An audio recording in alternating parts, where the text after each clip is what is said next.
Boa noite, estamos aqui de volta no Conversas Teológicas. Problema de ordem técnica persistindo aqui na imagem do Dr. Kenji. Vamos tentar restabelecer contato. Então, você que está aí nos acompanhando, já peço desculpas por essa instabilidade, mas realmente a gente não está conseguindo identificar o que está ocorrendo. Vamos tentar aqui novamente para ver se conseguimos assim estabelecer a questão da imagem do Dr. Kenji, tá bom? Então vamos apenas aguardar a entrada dele na live para que a gente possa assim tentar solucionar essa dificuldade. Então eu vou estar mandando novamente a solicitação, o Dr. Kenji já está conosco, então vamos tentar ver se a gente consegue. Só um minutinho. Vamos ver agora se a gente consegue estabelecer a transmissão.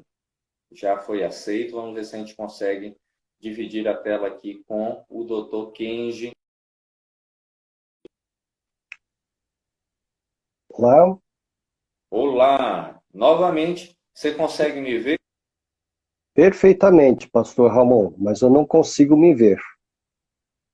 Realmente aqui continua a bolinha do mesmo jeito. Vamos conversar.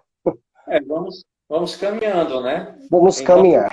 você que está aí do outro lado, gente, acompanhando, nós estamos com problema de ordem técnica. Então, se você não estiver vendo aí o Dr. Kenji, não se preocupe, ele está aí. Ele está aí. Então, nós vamos conversando, vá nos acompanhando. E de já eu queria agradecer o Dr. Kenji Obrigado. por essa oportunidade de ceder o seu tempo tão valioso para esse bate-papo.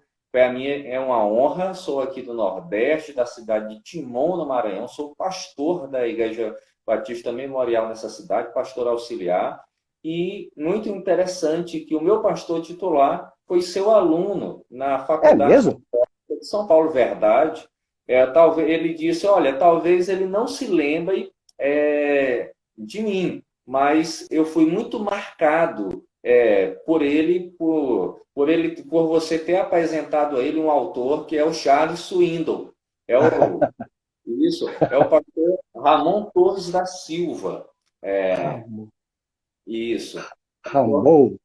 Eu Isso, vou. Depois você me manda uma foto dele, por favor. mando sim, mando sim. E ele disse, olha, manda um abraço para o pastor Kenji, ele me marcou demais, mesmo a gente não tendo muito contato, mas foi um professor que marcou a minha vida ministerial, e ele diz que você abriu na mente dele, no coração, muitos caminhos maravilhosos. É Então, mesmo? Puxa, que bênção ouvir isso. então assim, com certeza vamos marcar um bate-papo entre vocês, Tá para bom?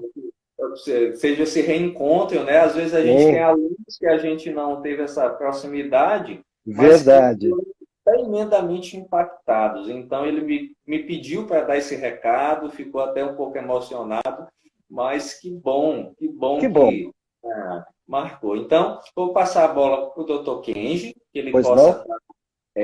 fazendo as considerações iniciais, falando um pouquinho da sua trajetória, daquilo que ele desempenha, para os nossos ouvintes e também aqueles que estão sendo espectadores aqui essa noite, nos acompanhando aqui no Conversas Teológicas.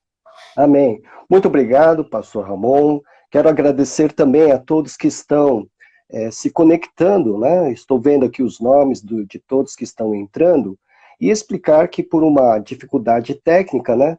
A minha imagem não está sendo colocada, mas ainda bem que eu não sou fotogênico, então tá ótimo, para mim tá ótimo, não está assim.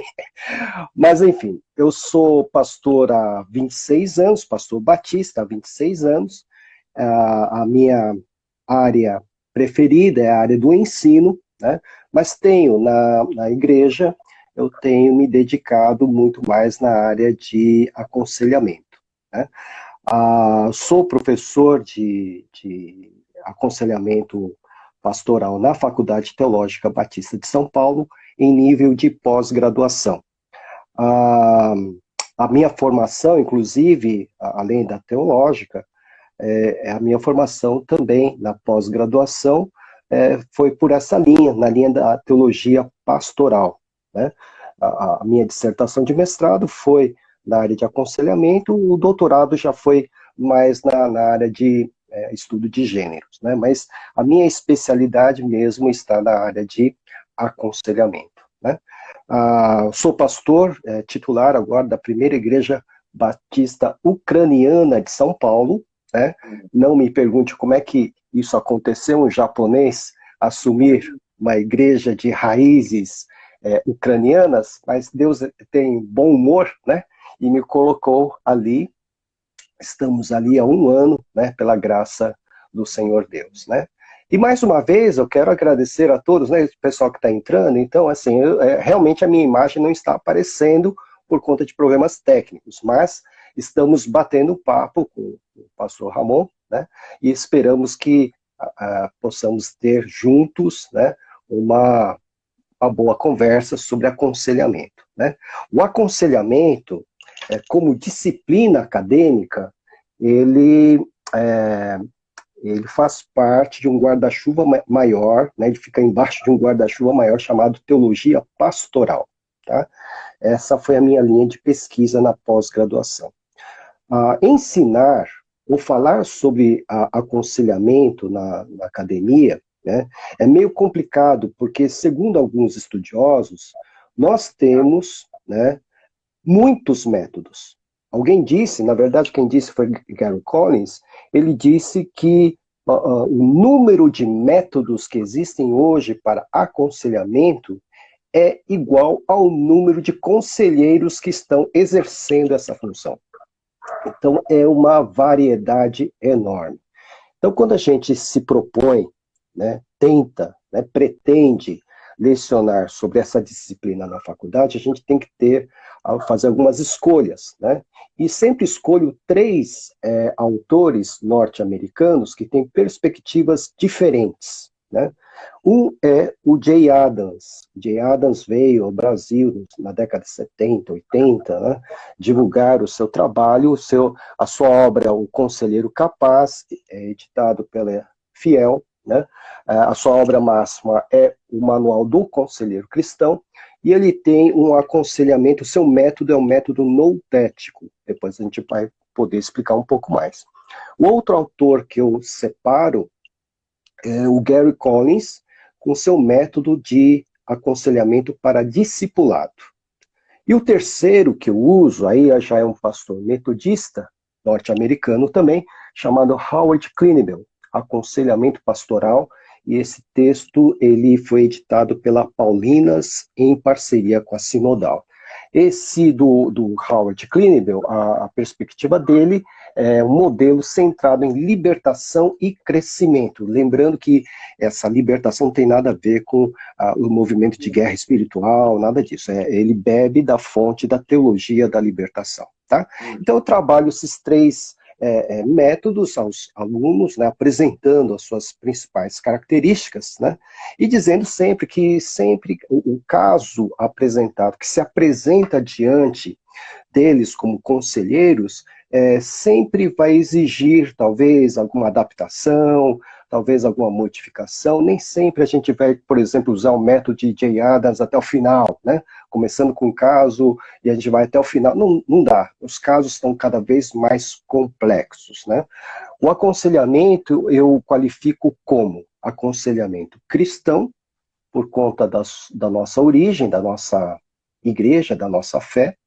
É também um aconselhamento bíblico, porque tem a sua fundamentação exclusiva nas escrituras sagradas e a sua fundamentação teológica também, e é também aconselhamento pastoral, não no sentido de que só um pastor pode exercer essa função, no sentido do próprio significado da palavra pastoral, que é cuidado, né? Cuidar, né? Então, o aconselhamento que nós devemos trabalhar, isso eu passo para os alunos de pós-graduação em aconselhamento na Faculdade Teológica Batista de São Paulo. O aconselhamento tem que ser cristão, tem que ser bíblico e tem que ser pastoral, no sentido de nós atendermos às necessidades e às demandas daqueles que nos buscam, né?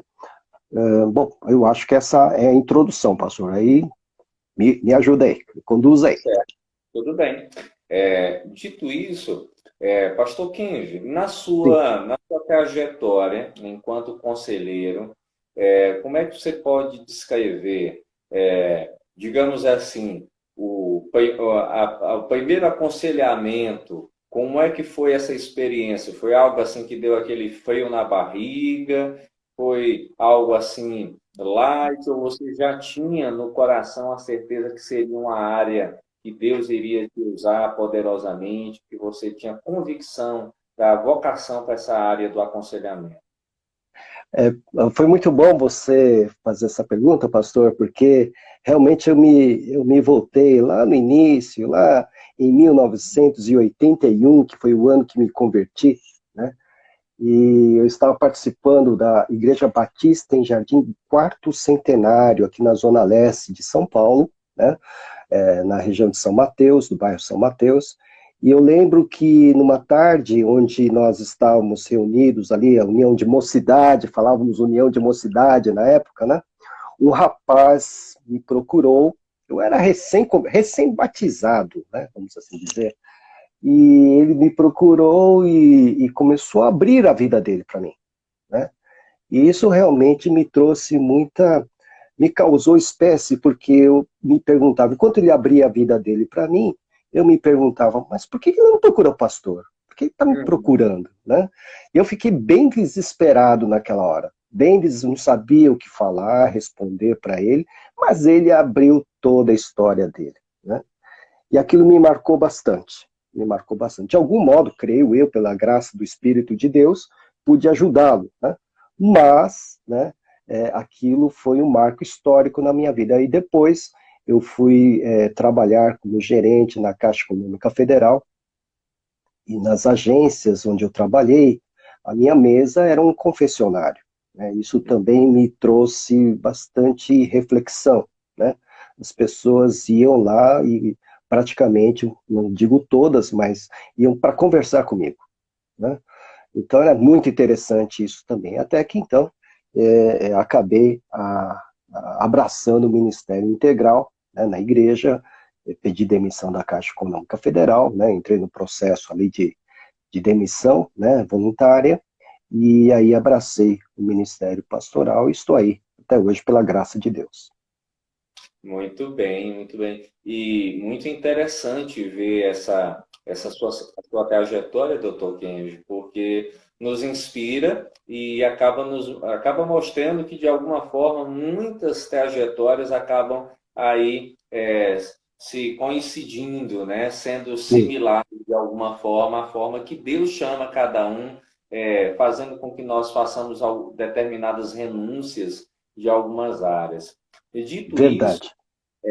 uma das coisas que é mais difícil, eu, enquanto jovem pastor, e percebo isso, é justamente aconselhar, porque o Uhum, aconselhamento é algo que você está dando uma direção para essa pessoa, você está sim, usando a ferramenta que é a Escritura Sagrada e dando uma direção.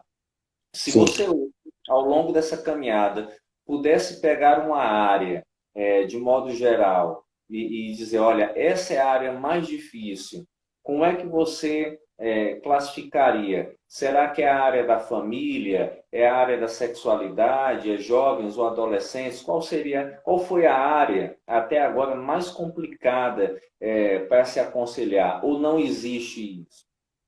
Bom, em aconselhamento, a gente está já treinado a dizer assim, não existe mais difícil, menos difícil, porque depende de caso a caso. Mas, tentando responder a sua pergunta, os grandes desafios que eu encontrei, eu como conselheiro, não sei os demais, mas minha experiência pessoal, é na área conjugal. Né? Uhum. Sempre houve um grande desafio, né, para oferecer orientações, auxílio na área conjugal. Né?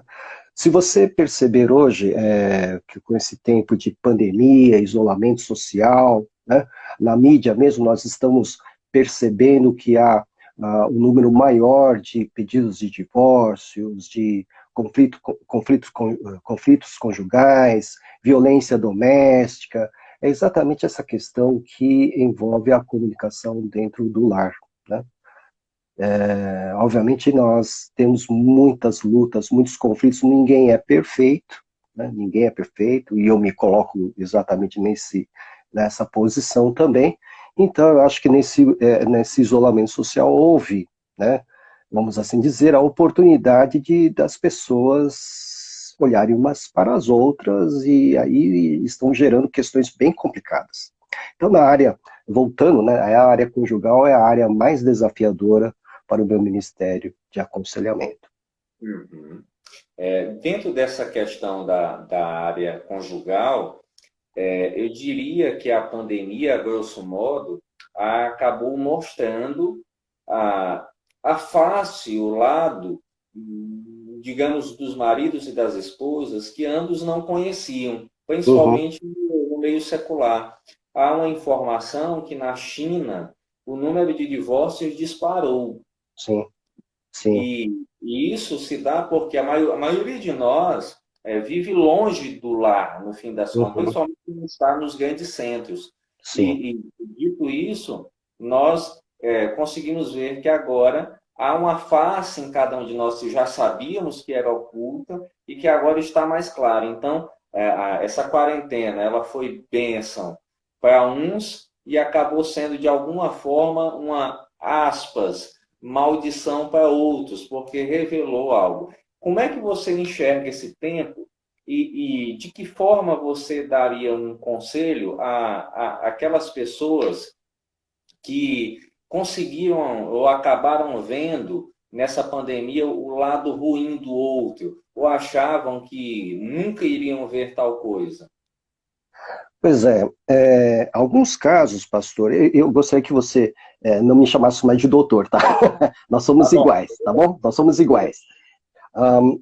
Alguns casos revelam que o casal, eles, na verdade, com essa agenda louca que nós temos, todos nós temos, né, estão, na verdade, fugindo, né, da confrontação, fugindo no sentido de enfrentar as suas diferenças. Não significa que eles não sabiam, talvez até sabiam, conheciam, tem aqueles problemas que precisam ser resolvidos, mas por conta de uma série de coisas que não dá para nesse programa nós detalharmos, preferem fugir numa agenda de trabalho, né, os workaholics, né, geralmente os workaholics, eles estão, nem todos, obviamente, mas estão fugindo de alguma coisa, né, aqueles viciados em trabalho estão fugindo de alguma coisa.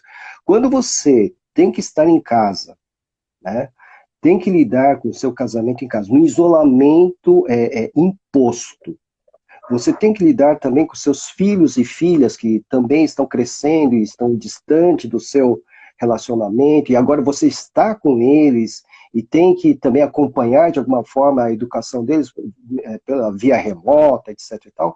Então, aqueles desafios que estavam sendo mascarados ou escondidos ou colocados em segundo plano com a sua agenda louca, né? Agora eles estão diante de você. Então, se a pessoa não tem estrutura emocional, estrutura espiritual, o que vai acontecer?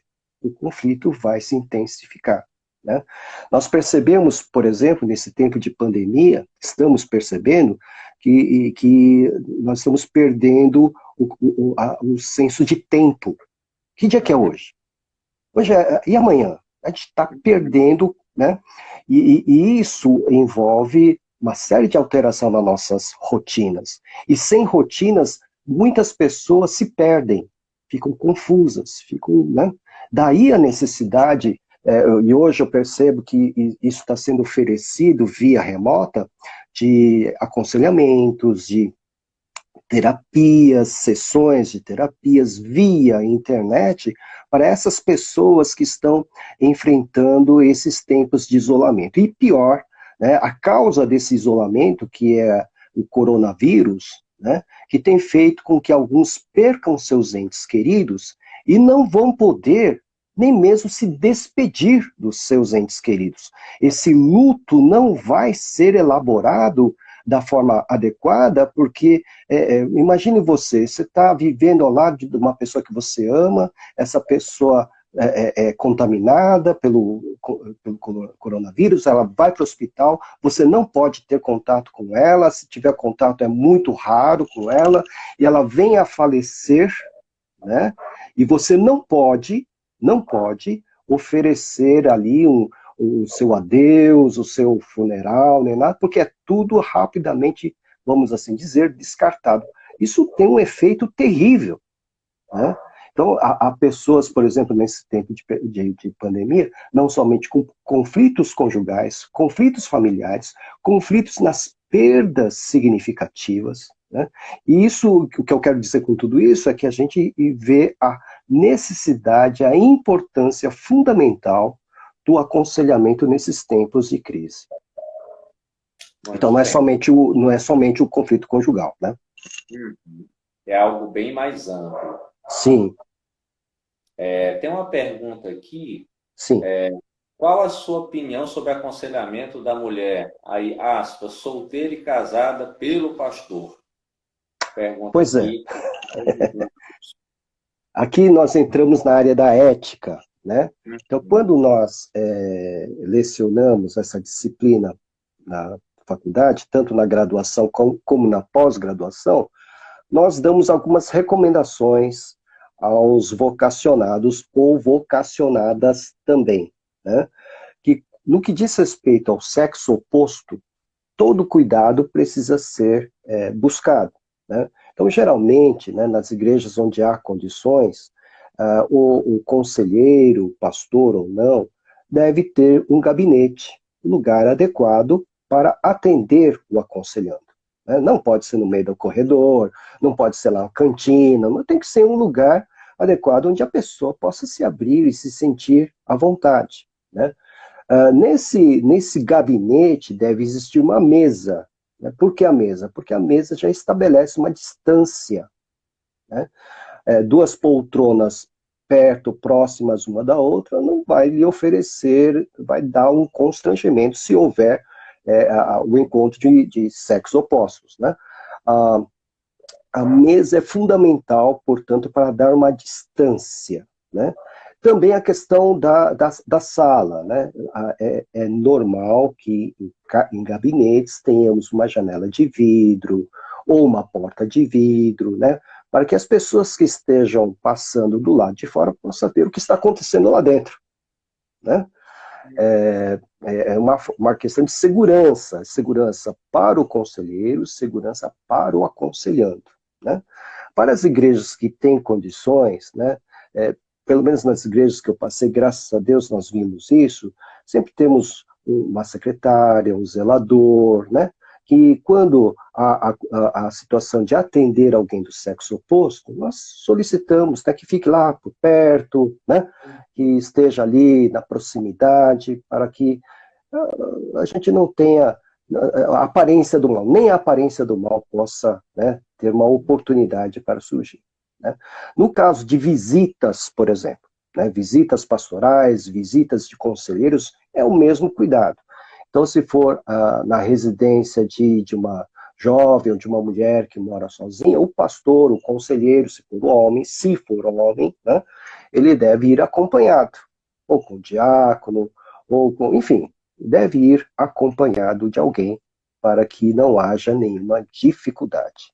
Não sei se respondi a pergunta. Muito bem, eu creio que ficou bem claro aí para a nossa querida Ellen estar acompanhando. Dito isso, nós estávamos falando basicamente dos efeitos na conjugalidade, na questão da pandemia. Você deu uma pincelada nos filhos.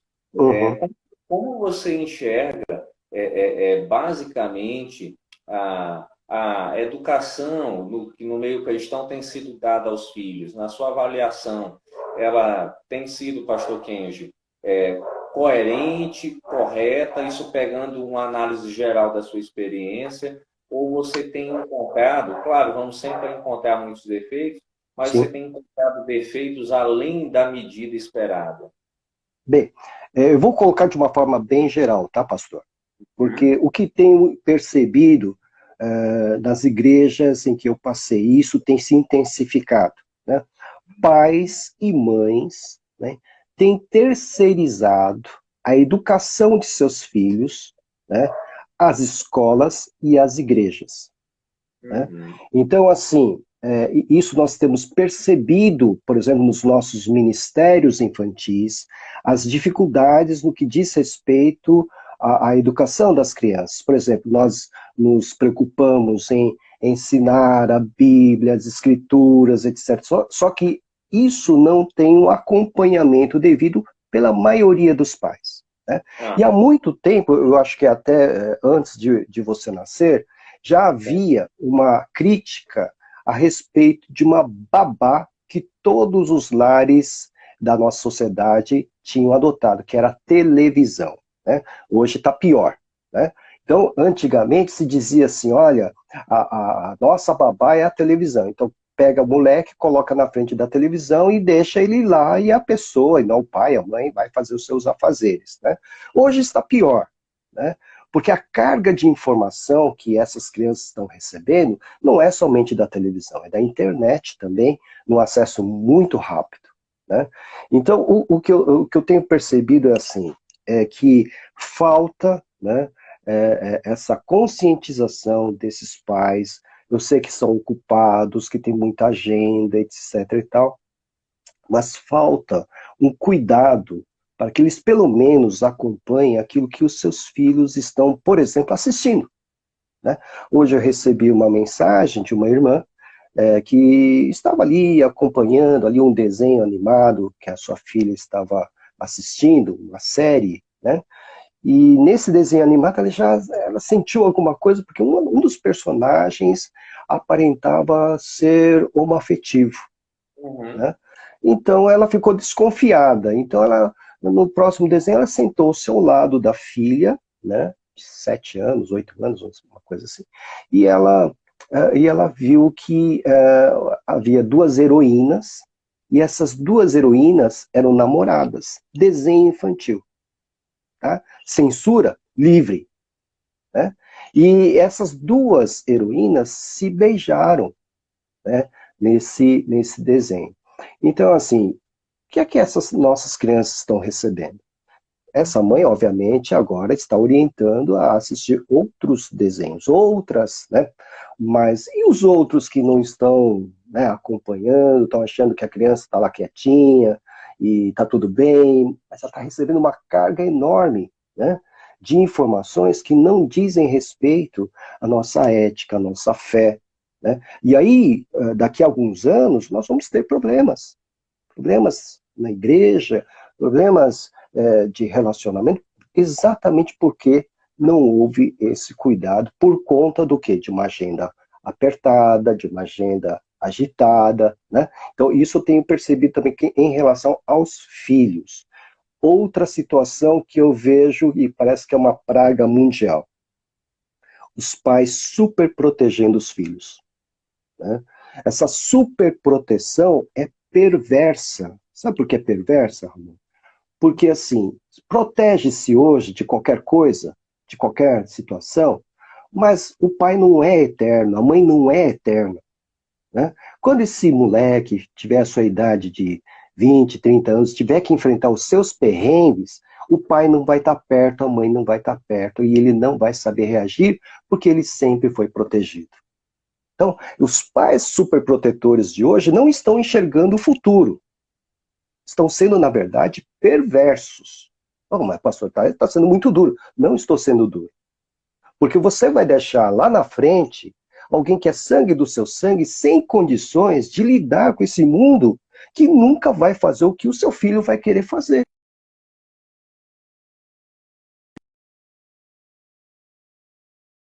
Essa questão, essa grande dificuldade. Então, vejo na educação, né, ou talvez nos lapsos que nós estamos percebendo na educação dos nossos filhos, uma situação que vai ter reflexos prejudiciais lá no futuro. Né? Essas crianças super mimadas, super protegidas, quando crescerem, estarão ali nos lugares de poder do nosso país, nos lugares de poder do nosso mundo. Quem é que vai padecer? Não é? São crianças que não têm hoje nenhum tipo de limite, são crianças que não têm hoje nenhum tipo de repreensão, sempre se passa a mão na cabeça dessas crianças. Né?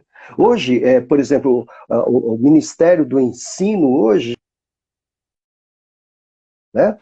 O Ministério, as professoras, né, tal, já é difícil por causa de salário baixo, etc. E tal. Agora, hoje, né, eu vejo isso no Ministério Infantil, não estou dizendo da minha igreja, mas de uma igreja pela qual eu passei, o problema não eram as crianças para as irmãs do Ministério Infantil. O problema não era as crianças, o problema eram os pais das crianças. Percebe? Fazendo com que as as voluntárias do Ministério Infantil servissem de empregadas para tratarem dos seus filhos. Ou seja, era um reflexo do que acontecia lá na escola, lá onde elas têm os filhos matriculados. Por isso que hoje nós temos uma diminuição de voluntários no Ministério Infantil. Quem é que quer enfrentar isso? Né? A má educação dos pais. Né? Então é isso que eu vejo em relação à questão de filhos e filhas.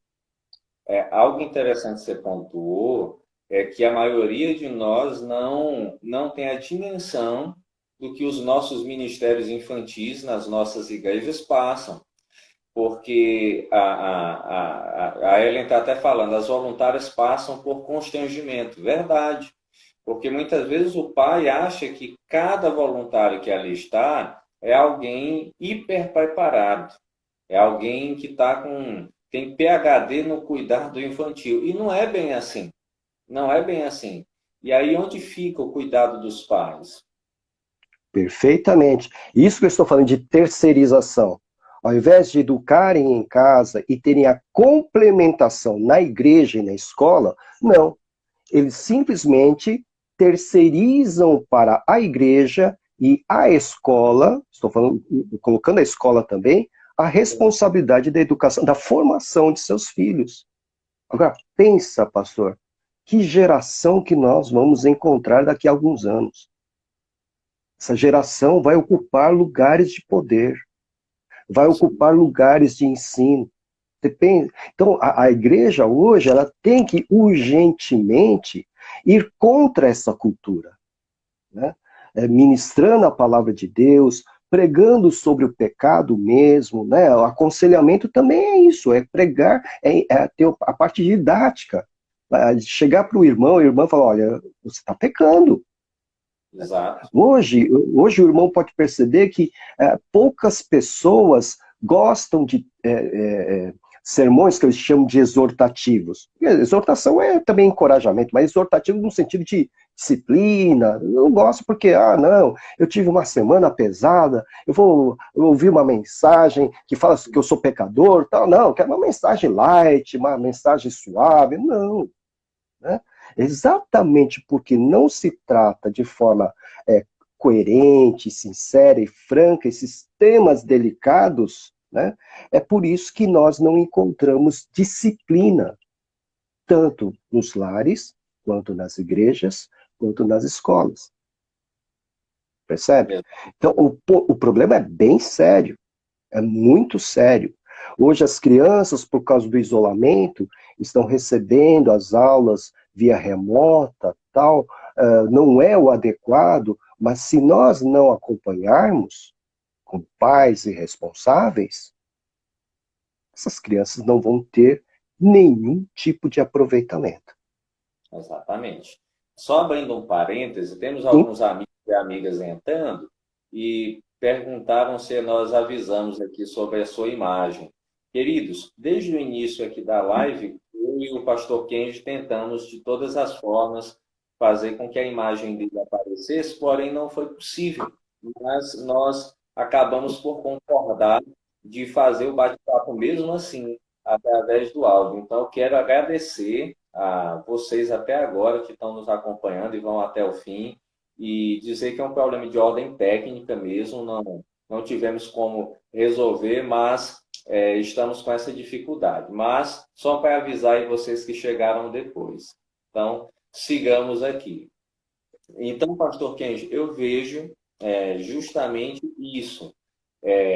Essa questão da superproteção, como nós estávamos falando, às vezes a criança vai em um supermercado ou numa loja de brinquedos infantis e ela faz um pedido para o pai de um determinado brinquedo. É claro que o pai fica ali com aquela Sim. vontade de dar, mas ele sabe que o seu orçamento, ele sabe que não é o momento de presentear essa criança com aquilo, mas às vezes ele fica naquela, se eu não presentear a criança vai ficar com raiva de mim, é o único Uhum, filho que eu tenho, e isso eu vejo muito naqueles pais que têm o filho único.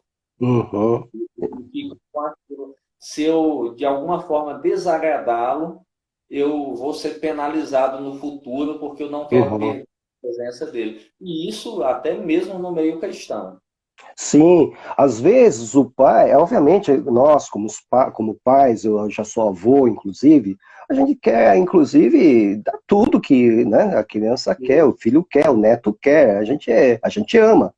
Mas às vezes, né, o pai, a mãe, teve algum problema na sua história, né, de vida, né, teve muita carência, muita dificuldade, agora tem alguma condição, então quer suprir o seu filho, né, com aquilo que não pôde ter na sua própria infância, na sua adolescência, só que isso vai atrapalhar, né, a formação do seu filho, da sua filha. A palavra não é um presente que você pode dar ao seu filho ou à sua filha, né? Não é um não cruel, duro, seco, não. É um não que você vai explicar, eu não tenho condições hoje, papai não tem dinheiro hoje, mamãe não tem dinheiro hoje, não temos condições hoje, mas nós vamos anotar, não deixar sem esperança, né? Nunca deixar sem esperança. Né? Assim que tivermos condições, a gente pode dar isso ou aquilo. Sempre há uma forma, né, de se resolver uma situação. O problema é que nós encontramos uma geração, como eu falei, mimada, né, Sim. onde tem de tudo. Né, eu vejo até, não é nenhum tipo de, por favor, não é nenhum tipo de preconceito, mas pessoas com muitas dificuldades financeiras, mas imagine aquelas pessoas que estão ali na fila da Caixa Econômica Federal, buscando ali o seu auxílio emergencial e atendendo os caprichos de um filho. Uhum. Você consegue imaginar isso? Atendendo, quer dizer, aquele valor já vem ali naquela situação tão humilhante e não consegue dizer não ao capricho de um filho, que é um celular novo, ou um tênis da marca, enfim. Né? Então, nós precisamos colocar as nossas mãos nas nossas consciências como pais, formadores de gente, né? Porque a primeira universidade que temos é em casa mesmo. É em casa que a criança, se você tem uma filha, fez um mês de idade, não é isso? Então, você Isso. tem uma filha, né? Essa sua filha, ela vai olhar para sua esposa e ela vai aprender o que é ser esposa e o que é ser mulher olhando para sua esposa. E ela vai olhar para você, pastor, ela vai olhar para você e vai entender que tipo de homem ela vai buscar, pensando no seu modelo de pai, seu modelo de homem, seu modelo de esposo. Então, em casa, nós já temos uma universidade. Os pais já são professores. Os nossos filhos já estão olhando para nós. O que acontece quando chega-se ao gabinete de aconselhamento? Que muitas dessas etapas foram furadas. Né? Muitos dos adultos que chegam a nós, chegaram a nós sem passar por essas etapas de formação. Né? E aí a gente tem que fazer todo aquele trabalho de reeducação, de orientação, de instrução, para que possam seguir na direção, né, de um crescimento espiritual. Uma das coisas, falamos aqui um pouquinho, conseguimos contemplar a questão da educação pais e filhos. Hoje em dia nós vemos a questão de relacionamentos possessivos, Sim. pessoas que entendem que o outro é uma propriedade sua. Como é que Sim. você enxerga isso no namoro, no noivado e no casamento? São relacionamentos abusivos, né? A gente Isso, está encontrando muitos casos de feminicídios, e isso já é, pastor, evidência do que eu estou falando a respeito dessa geração mimada. Essa geração mimada não aprendeu a receber o não. Não sabem receber não. Aí estão crescendo. Então chega numa idade em que vai namorar, etc e tal, e a menina chega, eu não quero mais. Ora, se nunca houve qualquer tipo de restrição, se todas as vezes que queria tinha na sua mão, ver uma pessoa dizendo não, que ele perde, né? Essa pessoa perde toda a direção e muitas vezes acontece o que está acontecendo, né? Até homens maduros, né, hoje, né? Até jovens, adolescentes. A menina diz que não quer mais, o cara vai lá dar um tiro, vai lá, tira a vida da menina. Né? O relacionamento abusivo está muito bem, como o irmão colocou, está na questão da ideia de posse. Você é isso. meu, você é minha. Não tem, e não há um relacionamento, é uma questão de posse, é uma questão de materialismo mesmo. Né? E é tão cruel essa questão de posse, porque quando a pessoa acha que não serve mais, ela descarta. Ela simplesmente descarta, entendeu? Que é o seu outro lado maligno. O lado da posse e o seu outro lado da moeda, que é o descarte, que é o desprezo. É por isso que nós estamos tendo muito trabalho na área de aconselhamento cristão. Muito trabalho, né? No sentido de orientar para que o relacionamento seja um relacionamento, não uma questão de negócios. Você é meu, eu posso descartar, jogar fora quando eu quiser. Uhum.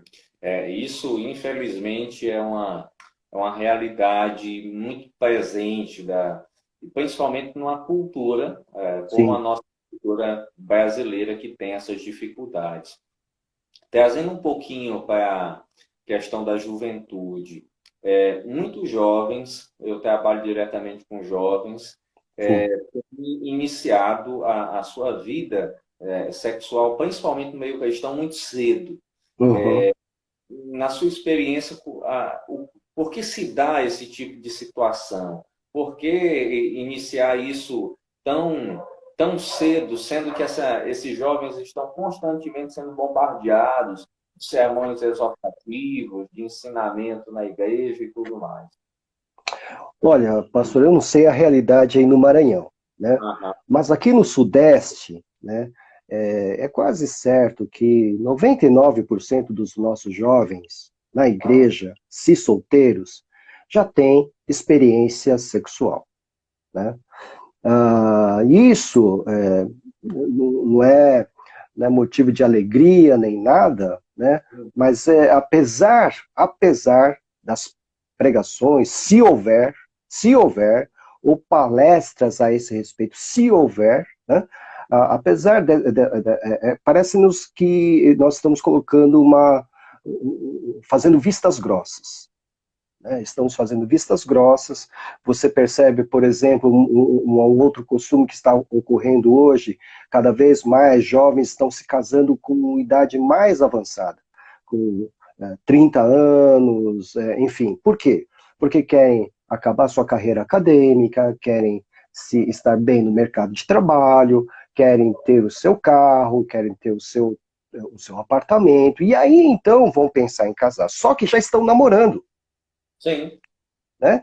E nessa situação de namoro, já há essa experiência sexual. Entendeu? Então, quando vão para o casamento mesmo, eles já estão vivendo uma vida casada, só que cada um na sua casa. Só vai ter a formalização no novo lugar de moradia. É isso que nós estamos percebendo. Agora, por que isso? Primeiro, por quê? Por causa dessa carga terrível de informações. Desde dos 8 anos, a criança já pode... aliás, muito menos. Eu já vi uma criança de 2 anos, não tinha 2 anos, já estava brincando com o iPad. Mexendo lá com o dedinho lá, e já estava brincando com o iPad. Não tem brinquedo, o brinquedo da minha época. é o iPad, então com 2 anos de idade. Né? E aí ela vai recebendo informações através do dedinho dela, etc, etc, e vai entrar nessa área. Os meus pais tinham vergonha de falar sobre sexo pra gente. Hoje é muito fácil, você abre lá e você vê tudo, né? As crianças estão liberadas para ver tudo, como eu falei agora do desenho animado, né? Então as coisas se tornam muito mais naturais, e aí há uma liberdade, vamos assim dizer, né? E só que, aí eu entro de novo na área de aconselhamento pastoral. Sim. O que acontece quando você queima uma etapa? Se o jovem já vai para a cama com a sua namorada antes do casamento, ele já vai experimentar o quê? Primeiro, prazer. Ótimo, prazer, etc. Só que ele não vai conhecer a pessoa. Ele não vai conhecer a pessoa no seu interior. Não sabe como essa pessoa vai lidar nas situações de dificuldades, nas situações, tanto ele quanto ela. Aí, se resolvem se casar, né? Aí vão lá para o casamento, tendo essa vida sexual ativa. Quando chega no casamento, as coisas não são fáceis. Nós temos que sustentar a casa, nós temos que cuidar de filhos, etc. e tal. E isso não foi trabalhado, porque já foi diretamente para a cama. Entendeu? Então, o trabalho de aconselhamento hoje, ele é redobrado. Porque primeiro você tem que falar que etapas eles tinham que ter cumprido antes do prazer. Porque o prazer é só uma coroação. Né? E lembrando que o prazer sexual, ele tem prazo de validade. Né? Quanto mais nós nos envelhecemos, menos libido nós vamos ter. Então, lá na frente, se o casal só ficava em cima da parte física, lá na frente serão 2 velhos que vão pedir divórcio, ninguém vai entender por quê, mas vão pedir divórcio porque não tem mais nada em comum. Veja só as implicações. Então, assim, um fato, está acontecendo mesmo, né, os jovens terem uma vida ativa antes do casamento, sem levar em conta as implicações disso. Eu não estou falando nem em pecado, tá? Estou falando em questões emocionais, questões que envolvem o conhecimento de 2 pessoas num projeto tão importante que é o casamento. Exatamente. Falei no início da live do seu aluno, né? Ele entrou aqui. Quem? O Ramon Torres, como eu tinha falado. Manda um abraço para ele, por favor. Ele botou aqui meu grande mestre lá no início e falou do Charles Swindoll, como eu tinha colocado. Tá certo. Fica registrado esse abraço ao pastor Ramon Torres. E aí você que está acompanhando, não conhece o Música Cristã no Brasil, pastor Kenji? Pode acompanhar lá, que é o canal do pastor Ramon Torres, que tem entrevistado cantores como Jorge Camargo, como Estênio Márcio, Olha que legal. Isso, homens com grande história. Então fica aí esse registro. Dito isso, pastor Kenji, uma outra coisa que eu vejo é que as pessoas hoje, quando vão buscar um casamento, eu tenho falado isso aqui muito na live, porque o nosso público está basicamente nessa faixa etária. Elas buscam casar com pessoas que tenham, em primeiro lugar, uma estética muito bonita. Isso, então, acho que é natural, nós olhamos e admiramos aquilo que é belo, mas tem pessoas que buscam aqueles que têm posses e depois se arrependem. Sim. Como é que você enxerga essas escolhas que depois as pessoas vão dizer, eu errei, porque eu encontrei um homem ou uma mulher que não era tão belo, tão bela, mas isso não quer dizer que é a regra. Existem pessoas de estética não tão bonitas que são terríveis. Mas como você enxerga essa sociedade que busca o belo a todo custo, sem realmente ter a convicção mínima e as certezas básicas de que é a pessoa que Deus escolheu para a convivência a 2? Tá certo. Bom, em primeiro lugar, obviamente nós temos que orar, né? Você, pastor, como pai de uma menina, já deve estar orando pelo seu genro, viu? Amém. Tem que orar pela vida do seu genro, né? E essa é uma preparação fundamental. Agora, assim, nós sabemos que nem tudo que brilha é ouro, né? Uhum. Então, essa é outro princípio que a gente tem que colocar para os jovens. Mas de uma forma muito mais prática e simples, eu tenho falado o seguinte: se for uma menina, por exemplo, a menina chega para mim e fala assim, olha, como é que eu vou saber que um rapaz... Eu digo assim, olha, se você conhecer um rapaz, veja como ele trata a mãe dele. Uhum. Porque conforme ele tratar a mãe dele, você será tratada da mesma maneira quando você se casar com ele. Aí se for o rapaz chega, tal. Olha para sua moça, para a moça que você está interessado, e veja como ela trata o pai dela. Da Uhum. maneira como ela tratar o pai dela, você será tratado dessa mesma maneira quando casar. Entendeu? Então, assim, é uma forma, como eu disse a você, a nossa casa, a nossa família é a nossa universidade, né? Cada família tem a sua cultura, né? Então, quando nós nos casamos, são duas culturas que se encontram. E é preciso, por isso que eu falo que esses casais jovens estão queimando etapas, né? Queimam etapas indo diretamente para a cama, né? Mas tinham que conhecer antes, para não ter essas tristezas depois. Então, você vai saber se você vai escapar de um relacionamento abusivo ou não, observando o que acontece na casa dele ou na casa dela. Uhum. Percebe? E isso sem contar que é necessário, fundamental, que oremos, né? Os pais devem orar, os jovens devem orar, mas são detalhes bem simples, práticos, que podem nos salvar. Pode ser, sei lá, o príncipe encantado, mas ele maltrata a mãe, sai fora. Sai fora. Pode ser a Miss Mundo, mas ela maltrata o pai, sai fora. Entendeu? Uhum. São dicas, Deus nos deu condições até mesmo de olhar para isso e exercer a nossa inteligência. Né? Exatamente, exatamente. Nós estamos vivendo também, isso é claro, um tempo de isolamento forçado. Uhum. E há uma classe que nós não tocamos, que é a classe que nós chamamos nas igrejas de melhor idade, mas Sim. que também são os nossos amados idosos. Uhum. Que dica, de que forma nós poderíamos aliviar ou melhorar essa circunstância em nossas igrejas quando muitos idosos estão nesse momento, vivem às vezes sozinhos, os filhos Uhum. precisam trabalhar e se sentem tão sozinhos. Que tipo de dica você daria? Olha, não só para idosos, mas para toda a faixa etária, todas as faixas etárias. Nós ficamos saudáveis ou permanecemos emocionalmente saudáveis através de vínculos significativos. Né? Aham. Então, o idoso, ele precisa se sentir amado e valorizado. Né?